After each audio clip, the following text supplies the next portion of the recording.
And we're back. Apparently, now with enough voice to keep filling the eardrums and minds of the thousands and thousands, the millions of listeners of yours truly, Carlz, and his casual conversations when I take my podcast. Is it a podcast? I guess it is. My Spanish spoken podcast and make it so it's understandable in English. The mind process or the thought process, it's always in the game.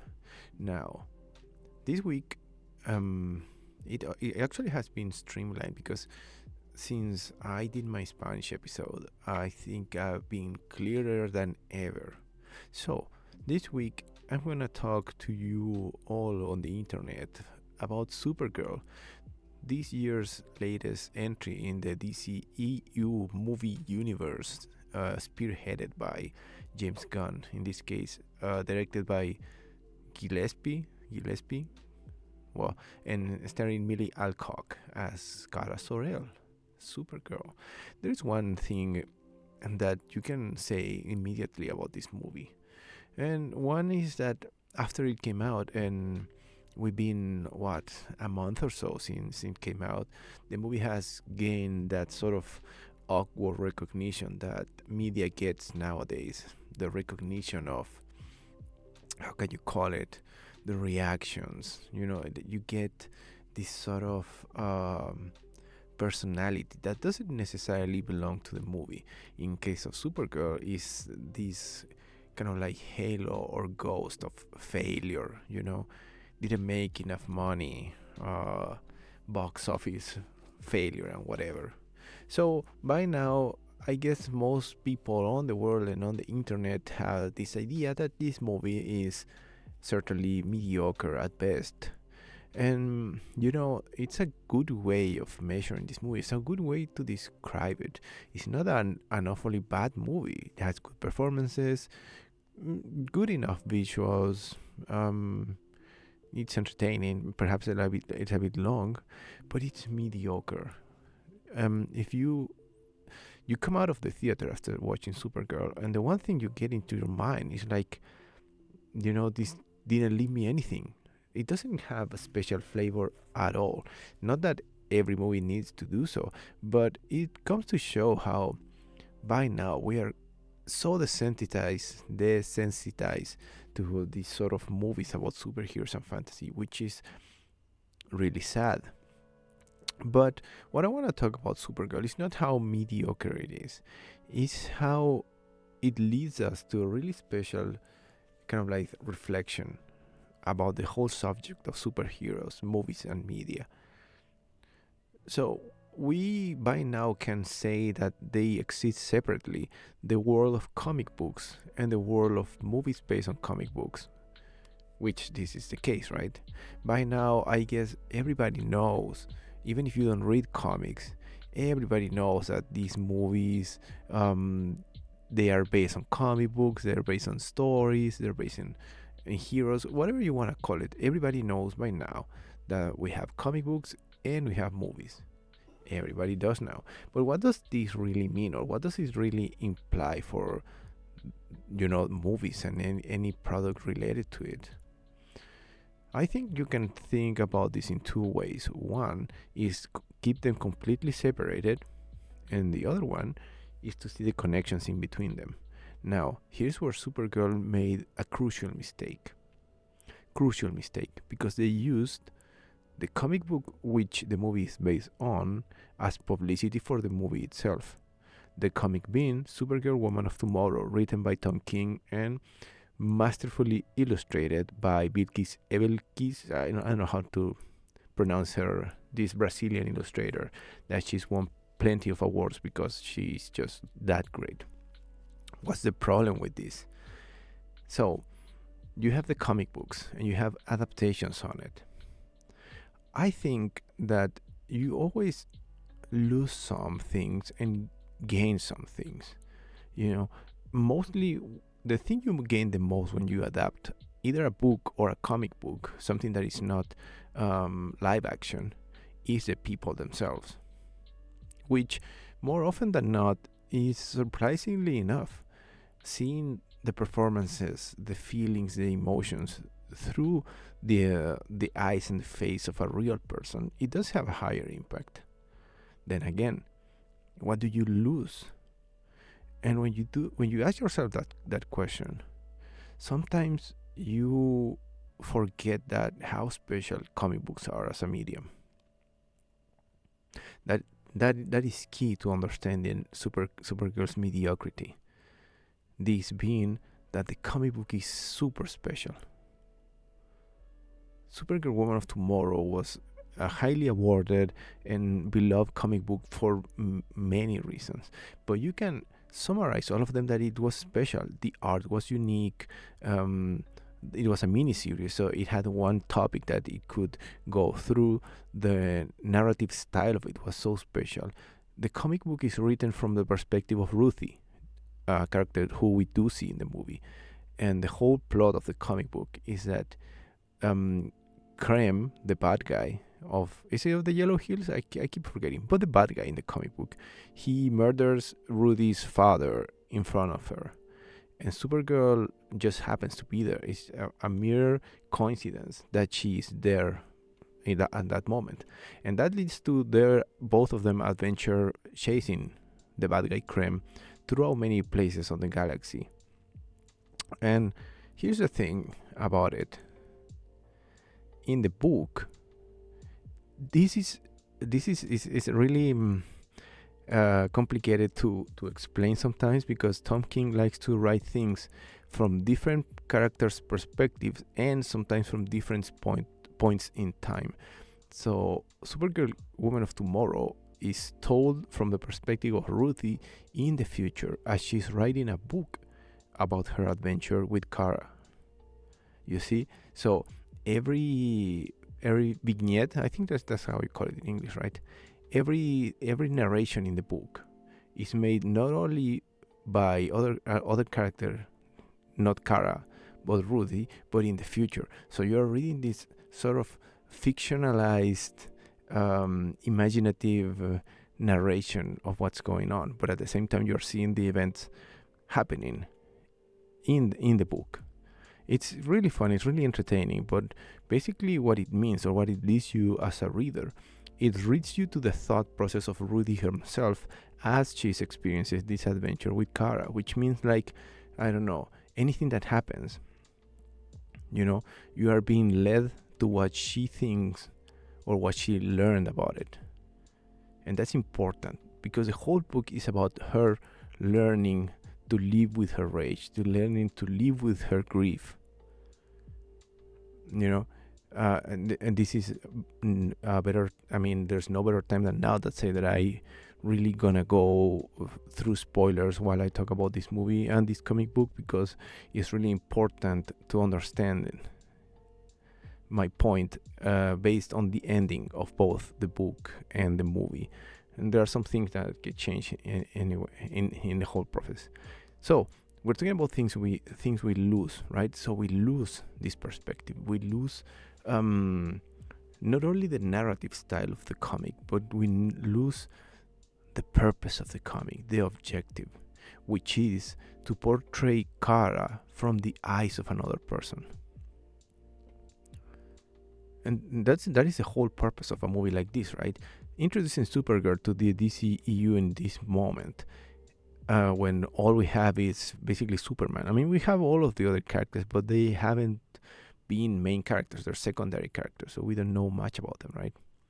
We have Superman. And if you're going to introduce Supergirl to the equation this soon, basically you are doing it to give you another super person, but it has to be different, which she is.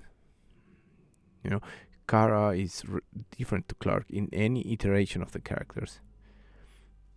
So in the comic book, to portray you or to tell you how different Kara is without just straight up telling you, they do it through the reflection of Ruthie and their adventure. Is Ruthie the one who identifies Kara's, let's say, bravery, Kara's I don't know, like all of her good traits are seen through Ruthie's eyes, and so are her bad traits. Kara has always been, unlike Clark, he's always been a more jaded character. She always has some cynical side, and she has never been perfect as Clark. Because, and this is example number one of misinterpretation between the movie and the book, because Kara grew up in Krypton. She grew up until she was a teenager in a full-on Krypton on its I don't know if it was the pinnacle of Kryptonian civilization, but she grew up there. And the loss of her life in Krypton is part of what makes her cynical. So in Supergirl movie, that doesn't really happen. She grew up in kind of like a refugee thing about Krypton, but basically it's not Krypton. It's post-apocalyptic Krypton regardless. So we don't really feel her loss. So that is only one example of all the things we miss when we are characterizing Kara in her solo outing, whether it be by book or be it by movie. In the book, we keep getting all of this good stuff. We keep getting all of these good things that led us to not only understand but appreciate this character. Whereas in the movie, here's one of the things that really grind my gears. That is the same, right? Yeah. In the movie, here's where something really interesting happened. The adaptation of the comic to movies, in this sense, suffers so much because the movie has extreme, almost fundamental limitations on what they're doing. Why does the Supergirl movie feel so generic? Because it starts taking boxes of all the things superhero movies do. Be it the action scenes, being the I don't know, the aliens, the insert songs of popular music, And if you have read the comic, then you go to the movie. It's unavoidable to see these changes. It's really hard to avoid seeing how the Hollywood movie production kind of like oppression comes down into this story. And not only limits the story, but makes it different in more ways than we care for. So I mentioned how Kara doesn't get really developed in the movie. Same goes for Ruthie. The characters suffer a lot, and then you get into things that are rather mechanical more than narrative. So I was mentioning how we see Kara through the eyes of Ruthie, and this is key in the comic because she narrates the whole thing. In the movie, she doesn't. In the movie, she doesn't have any impact beyond the plot. We don't read her mind, we don't read her thoughts, we don't know what she thinks. There are so brief moments of interaction between them, even so. Like it feels empty. It feels like, it feels like things that have to be done because they had to be done. If we take an example out of the movie, for example, I say example like 3 times, is the appearance of Lobo, played by Gerson. I call him Gerson in Spanish. Played by Jason Momoa. He didn't even need to be there.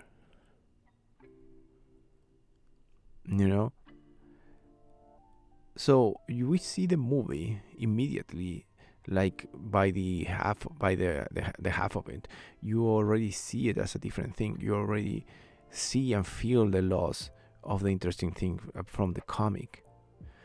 But as you get to the latter half of the movie, this gets even worse. By then, the movie has run its course like a lot, and you start getting even more kind of like annoyed by details from the movie, by the things you lose. That is the whole point that I'm trying to make. The things you lose in the adaptation. Perhaps you didn't need to, but that's another topic. For example, I talk about the personalization of the characters, and now we can talk about how the movie looks. This is also really important because the movie, even the movie itself, they do a sort of short tribute to the artist of the comic book by calling a planet Bilkis, the name of the artist, of course. But it's even ironic that they acknowledge how great the artist it is for a movie that looks so bland. And we have standards for fantasy and science fiction right now. To me, the gold standard remains Star Wars. The things they do with the cameras and that, I don't know what's their technology called, but they do that thing when they have this 360 room with screens all over it. Like, I don't know how it's called. But the thing is, we live in a world where technology and sci-fi and fantasy, it's commonplace. We see it every day. And as I said at the beginning, we are desensitized to it. So when you get a book that looks so original and so creative and so bright as Woman of Tomorrow, you expect something perhaps not that unique, because between a drawing and 3D there's a high difference. Perhaps not something that unique, but something special. I know I'm no one to say what's special and what's not. That's not my place. I'm not an artist. But as a consumer, as a viewer, as someone who appreciates these characters and these sort of stories, you can see it. You can see it in how bland the planets are in Supergirl movie, how bland the starships are, how bland the characters are. So we lose the characterization, as I say, we lose the looks, right? What do we really gain? What do we really gain? And that's a curious thing to think. You can focus whether this is a win or a lose in two characters, Lobo and Krem, the villain. What is the purpose of Lobo being in this movie? Do we gain something from him being there? I gotta say no. He's there for so brief a moment. Even if Momoa's performance is adequate, the character is not gonna add anything to it. The only reason I can see them adding Lobo to this movie is to eventually sell a mini-series about him or something. But in the end, that just ends up taking screen time from the rest of the movie for something which is completely unnecessary. The Lobo being there is completely unnecessary, and you see the thought process of them adding him by trying to bring the movie closer to the DCEU. As I said before, Woman of Tomorrow is a standalone comic. You only hear the name of another superhero in Superman once, in the next to last chapter of the story, where they go to the Superman killer planet, which also happens in the movie in a different way. But it's not necessarily related to the rest, which is a luxury the movie doesn't have, which is super sad. Because you see Superman and Lobo being there, and then them trying to acknowledge that they're part of a bigger universe, and that also takes screen time from the main story. And by now you can see how everything that made the book special, things like the character's perspective and the visuals, are already gone. The movie is already too long, and we are already overrun by classic superhero movie tropes and visuals. And finally we get to Krem, the main villain, and this is where my commentary gets really spoilery. The other day I was reminded of what sort of movies really follow the comic books. Are there really kind of like live action works that have effectively followed the source material to like a point, or like to, I don't know, maybe a one-to-one thing? Zack Snyder is one director that always comes to mind. He's often criticized by making one-on-one adaptations, even, and maybe not 1-on-1, but like 0.8. You can do that math, right? Basically, they are really similar, but not completely. And that brought me to think about Watchmen. One of the things that I hated about the Watchmen movie was a really subtle thing, and it was the ending. In the ending of Watchmen, the comic book, Rorschach faces his demise, his death, and the way they portray that in the comic book, they portray Rorschach as a proud detective. You know, basically he knows his death is kind of like a consequence of the corruption of the heroes, and basically him dying basically proves his point about how corrupt power is and how the world is fucked. That negative nihilistic view, but he's proud of it. And you can see that panel in the comic book. He's proud of it because he solved the case. You know? Fucking kill me. If you kill me, you know, everything I said was true. And I got you, motherfuckers, you know? But in the movie, they either it by direction from the director or somebody didn't pick it up. In the movie, Rorschach is actually really pathetic. He's like crying and he's like, do it. He's sort of like whining about his demise. So this is a really subtle thing between a face, basically the face of Rorschach in the comic and the face of Rorschach in the live action. But it changes the feeling of the whole ending, in my opinion, and how do we understand not only the character but the end of the story. So in Supergirl we have something extremely similar to that, like extremely similar, which on its own proves the whole point of what we lose and what we win in a comic book adaptation. Spoiler again. In the comic book, Ruthie gets her final encounter, if you can say, or like she finally comes face to face with Krem. They capture Krem, her and Kara, and they have him tied up in like a tree or something. So Ruthie and Krem have their final clash. Of course, Ruthie, we still are made to believe that she is still consumed by vengeance and rage, and that her purpose is still to kill him. So she unties Krem, puts the sword on the ground, and she's like, we're gonna battle to the death. In that clash, she finally kind of like faces Krem as he is. She had built on her mind this image of Krem as this like villain, almost cartoonishly bad, you know, like, yeah, I'm a villain, which would make her desire to kill him more acceptable. You know, he's a villain, he's a bad guy. But in that final encounter with Krem, she realizes that the true evil of Krem is not that he is a cartoonishly bad guy. He's a socially bad guy.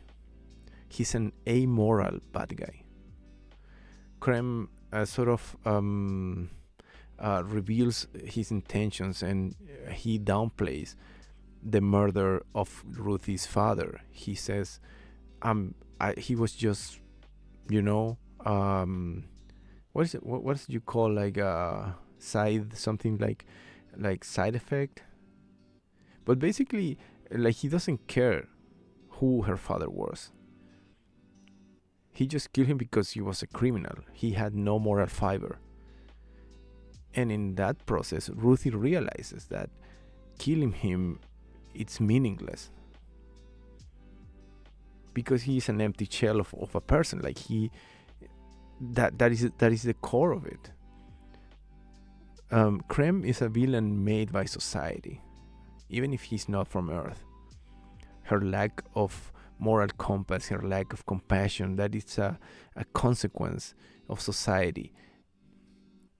And the fact that he is not like too cartoonish of a villain makes it more relatable for us, because we don't walk around in real life seeing Disney villains, cartoonish, outlandish nemesis on the street.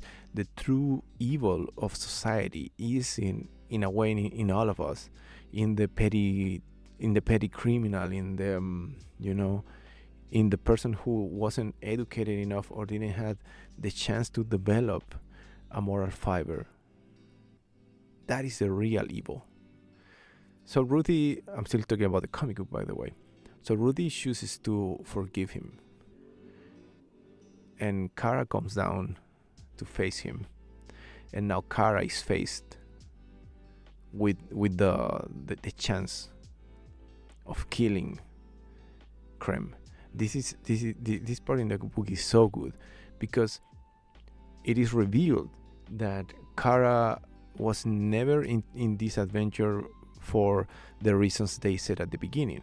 The reason being, the same as the movie, is that Crypto, Kara's dog, and the super dog, he gets poisoned by Krem, and Kara makes up that they need to catch Krem to get the antidote to cure Crypto.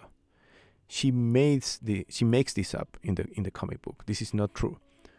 So she makes this up as an excuse to go into this adventure with Ruthie and hopefully steer her away from the path of vengeance and anger and death.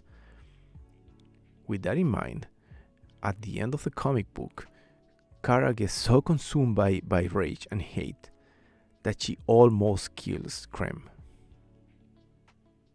Like, this is so brilliant, because now we see Kara's vulnerability, we see Kara's humanity in that point.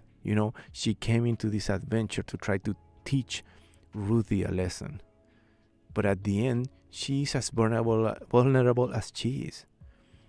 We get reminded of her youth in Krypton. We get reminded on how she still harbors all of this rage and all of this hate.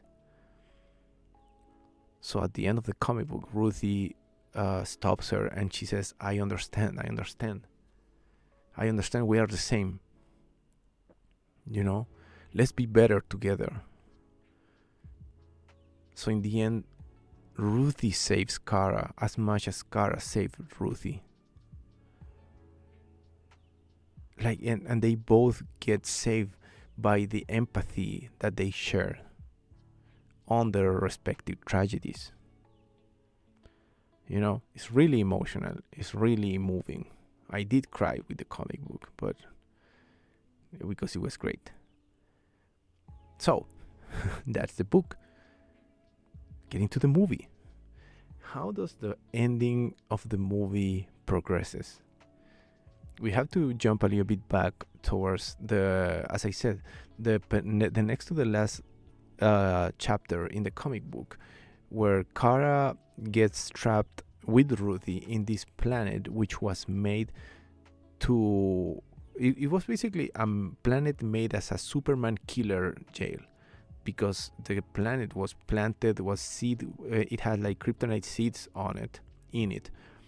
So basically, it is a planet that has a degree of kryptonite, and the bad guys, they planted monsters in that planet. So Superman would be weakened, and he would have to fight monsters. In the comic book, when that happens, that is also one of the most moving chapters of the book, where Ruthie is the one who needs to save Kara. And she does, right? Basically, they need to hold for a whole night, because the planet is also orbiting a yellow sun, which gives Kryptonians their powers, right? But they need to withstand a whole night with a depowered Kara. And the way they connect in that moment in the comic book is super moving, of Ruthie seeing this god almost brought to her knees by kryptonite and having to save her. Acknowledging her weakness, but her desire to save her friend. We begin there in the movie. And in the movie, it's so strange because nothing of that really happens. By now, I have said and tried to establish how many things we lose in this adaptation. But here we begin to face the biggest loss. The biggest loss. Why can I say lost and I keep saying lost? The biggest loss begins at this point in the movie. In the movie, they reach this planet who is orbiting two suns. Now, I don't know if this green sun thing is true. As far as I know, kryptonite, which depowers Kryptonians, was a crystal that was part of the core of Krypton. It was a crystal from Krypton. That's why it's called kryptonite.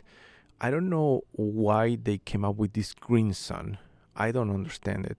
Perhaps someone more knowledgeable in comic books than me can tell me that that's an actual thing, but in the movie it just seems super convenient. So they get stranded in this cave, right? Both Ruthie and Kara, and they follow the same plot as the comic book. They need to withstand the night. They need to wait until the sun comes up again, and since it's a yellow sun, it's gonna give her powers. But what happens during the night has nothing to do with the book. Ruthie doesn't get a chance to shine. Ruthie doesn't get a chance to be brave. Ruthie doesn't get a chance to be the protagonist, and this is key.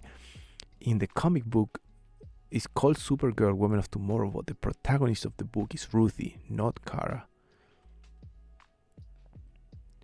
So, what happens in the movie? Ruthie just gets kidnapped. That's it. Ruthie just gets kidnapped, which leads us to basically the most generic ending of a superhero movie, with the big battle, with the big explosions, the big action, the insert songs. None of the reflections of the book come into play. None of the emotion of the book come into play. It's all about corny songs and action. And here we get to another point of contention, another thing we lose. I mentioned how Krem is portrayed in the book, right?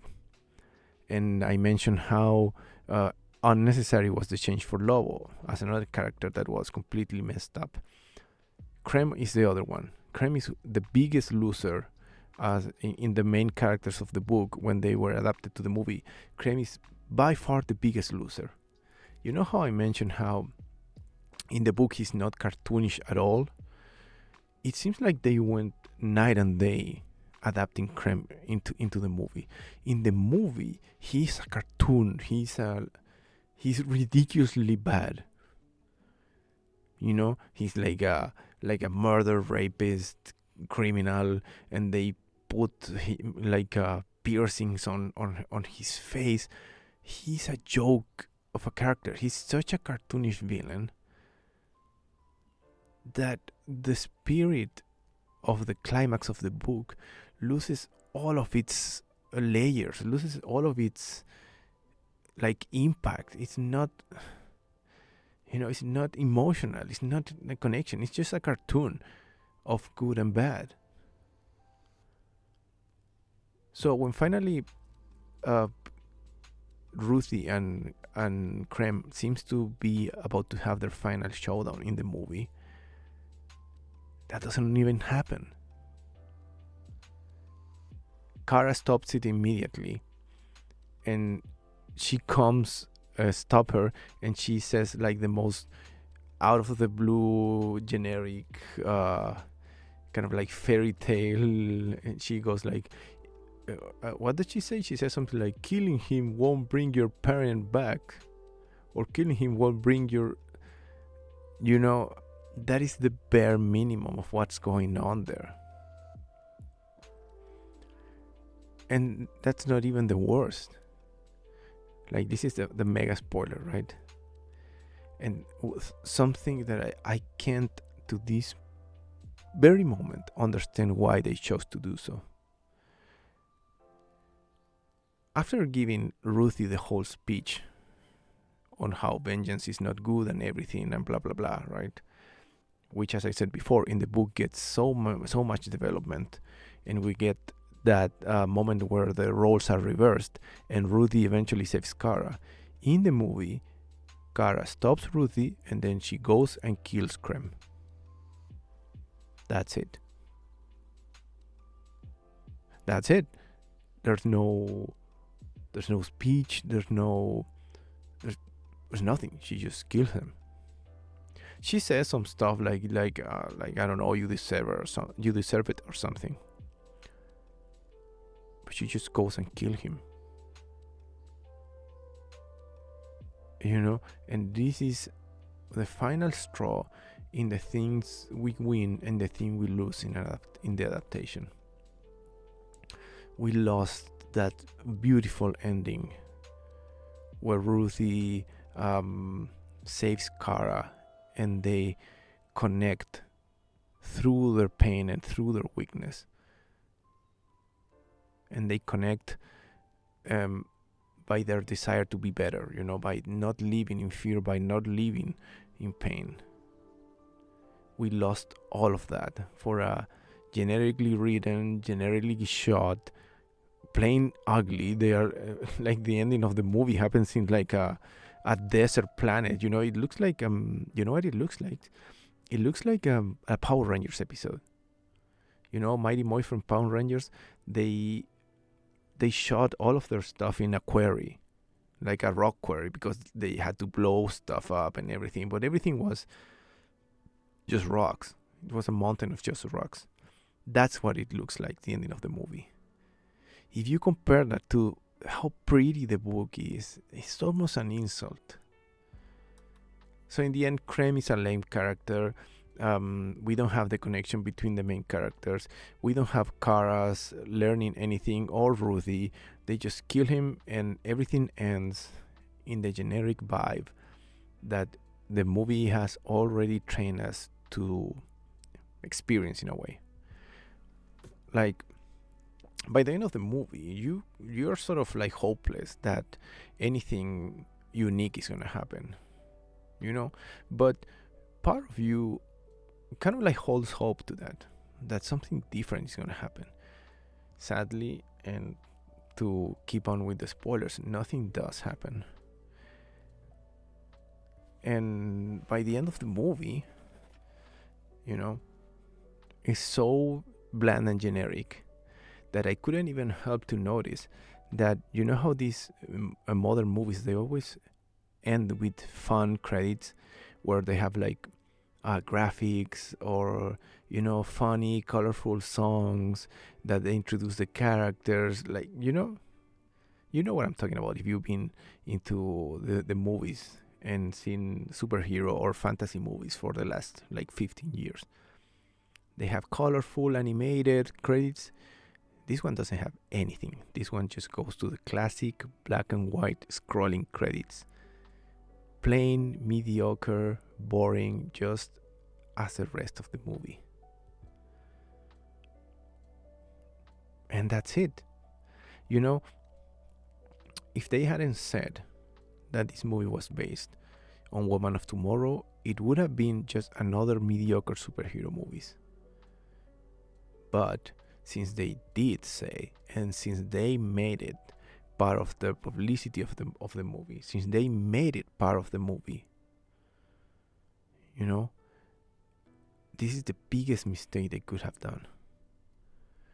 Because they told you, our movie is based in something so special, so unique, so beautiful, that how could you not have those expectations? How could you not? It's impossible. So a mediocre movie becomes an not a more mediocre movie, but a mediocre and frustrating movie in the end, which is Supergirl movie. I finished my Spanish episode, and I want to finish it the same way in my English version. Is that I remember reading one editorial from Tom King, the author of the comic book, by saying that he wrote this story in a way to portray and show strong and kind of like a I don't want to say preachy, but kind of preachy. Like she wanted to teach his daughters about how to be a good person, how to be like a great person, basically, in the example of a woman. So he wrote a Supergirl story and a book led by women, to show some sort of morality to his daughters. And I want to rescue that, and I want to rescue it in a way that it will make so like the existence of Supergirl movie somehow understandable. They could have chosen to make a movie about other DC characters. God knows they have tons of them. But they choose to do Supergirl. And I think whether we like it or not as a movie, there is value in that. There is value in Supergirl movie existing as a representation purpose. Sure, the message was kind of lost. Sure, it wasn't as pretty and beautiful and developed as the comic book. Sure, it was mediocre. But the fact that it's there, I think, is something worth appreciating. And I think that is the most we can ask for Supergirl.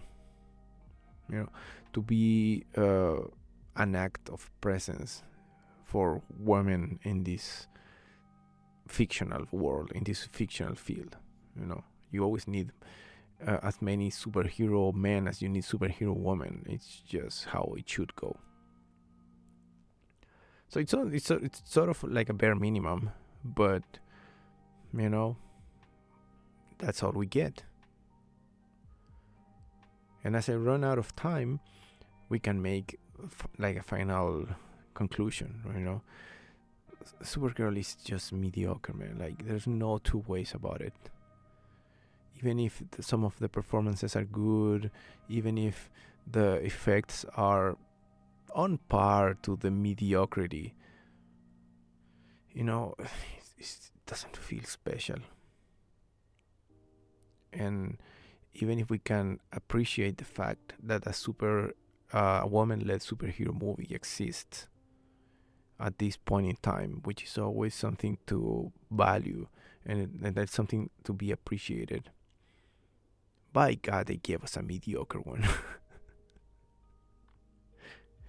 They gave us such a mediocre one, and they committed the cardinal mistake of letting us know that to make something so mediocre, they were inspired by something so unique. I wish we could have at least heard once of Ruthie's thought processing, what was going on. It's not so strange to have thoughts, like there is the word soliloquy or narrations, audio narrations in a live action setting. Like it's not that rare. In the end, the comic book ends with a time jump where Ruthie is old. Krem has been imprisoned in the Phantom Zone, Superman's quote-unquote jail, for hundreds of years, and they have a final encounter between Krem and Ruthie. And Krem, after 100 years of suffering or like reflecting on his bad actions, finally asks for forgiveness from Ruthie, which he doesn't do the first time they face each other, right? This is a metaphor of perhaps it would take you 100 years to see the wrong of your ways. It might take you 100 years to grow as a person. But if you aren't dead, you get the chance to do so, because being a bad guy is not a cartoon. Being a bad guy can be just the consequence of your life and the consequence of the society that made you that way. But that doesn't mean that you are inherently, fundamentally, essentially bad. It might take you 200 years to realize that. It might take you 200 years to ask for forgiveness out of someone that you have wronged. But you will do it. And that has value. So in the end, Ruthie, who is all also in the comic, he was like, whatever, dude, fuck you. And he bonks him in the head with her walking stick. And that's how the comic book ends. You cry, you end up with a smile and with a good, dough material for you to think about all of these things. The movie just leaves you with the thought, what else are they gonna release next? Insufficient kind of like vibe, like, what did I watch? I didn't get anything out of it. Give me the next one, like a drug, whatever, man, just give me the next one, I don't care. And that's Supergirl. Another example in the never-ending saga of superhero movies. For us, fantasy, sci-fi lovers, this is always going to be a topic, and hopefully the creators and the one who produce these things, hopefully they have learned the lesson, and they better sit down. I thought James Gunn had more like he knew what he was doing, but he clearly fucked up here. They clearly dropped the ball, and hopefully this would be a learning process towards them to be more aware, because Superman, the movie,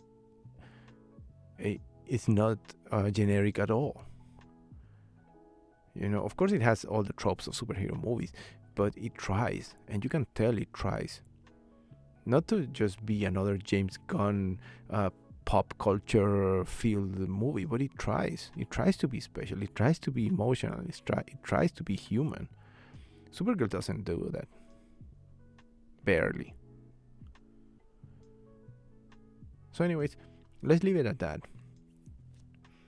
My recommendation for anyone who hasn't seen the movie is to read the comic book first. It's not that long, it's a miniseries, I think it's 8 chapters, probably 150 pages, but it's a comic book, so it won't take you that long. It might take you a day, it might take you a day. And after that, go see the movie, and you will be, your eyes will be open to, as I try to say, this process of losing and winning in the process of adaptation. You're gonna get an insight on how Hollywood and how these big companies work on this material, and what they choose to leave behind. You're gonna get this perspective, and I think this is an important perspective, because when you lose like good things, you gotta be at least aware that you're being duped. So, until next time, I was gonna say have a super week. Yeah, just have a super week, man. Why not?